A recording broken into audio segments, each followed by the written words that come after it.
Hi, my name is Carolyn Kelly, and this is my presentation over differentiation. This is the concept that I chose. It is gone over in Chapter 9. It states in the book that differentiated instruction means to have tailored instruction precisely to a student's needs. The philosophy behind it is that all children can reach high standards, but some may need tailored assistance to do so. There are different ways to differentiate. There are 3 listed in the book.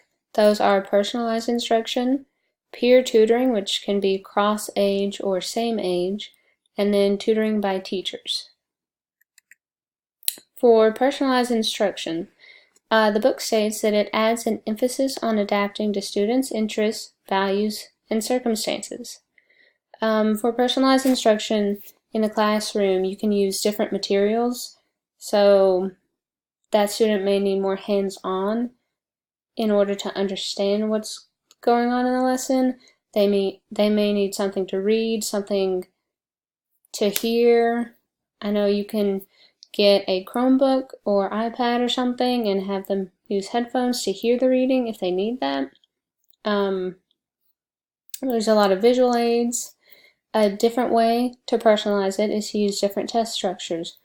That may mean that you need to have some pictures on the test so they can visualize it. Some may need multiple choice, shorter answers, or just make a kind of more difficult version for the more advanced learners, or just narrow down the questions or the answers possible for the student that needs that personalized instruction. There's also the method of pre-teaching. So before a new lesson begins, if there is some prior knowledge that is needed before that, you can briefly go over it during maybe bell work with that student and just cover or make sure to cover what that foundational information would be for that new lesson. And you could give them a handout or study guide over that stuff so they can look in it more detailed later on. You can also use digital devices. So there are some apps out there for the students to use. You can, maybe if they are a hands-on learner, they could use the whiteboard or the Chromebook or some way to actively engage in the lesson.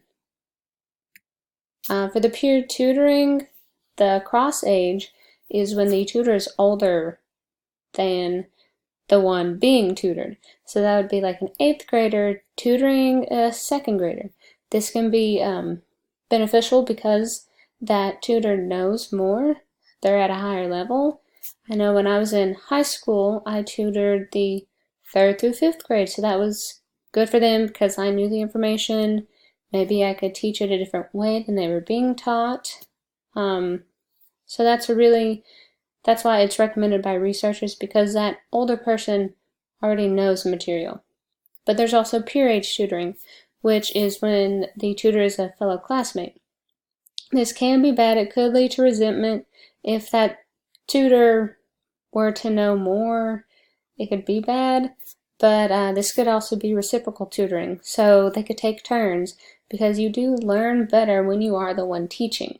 So that could be very beneficial. There's tutoring by teachers. The book states that one-to-one adult-to-child tutoring is one of the most effective instructional strategies known. There are multiple online programs that the book mentioned. I think it was Reading Recovery. There was a lot of early level reading programs mentioned, but there are others out there for multiple subjects. And then volunteers was another way. Some older volunteers coming in and paraprofessionals to help the students learn. So that could also be very helpful. And these are my references. Thank you.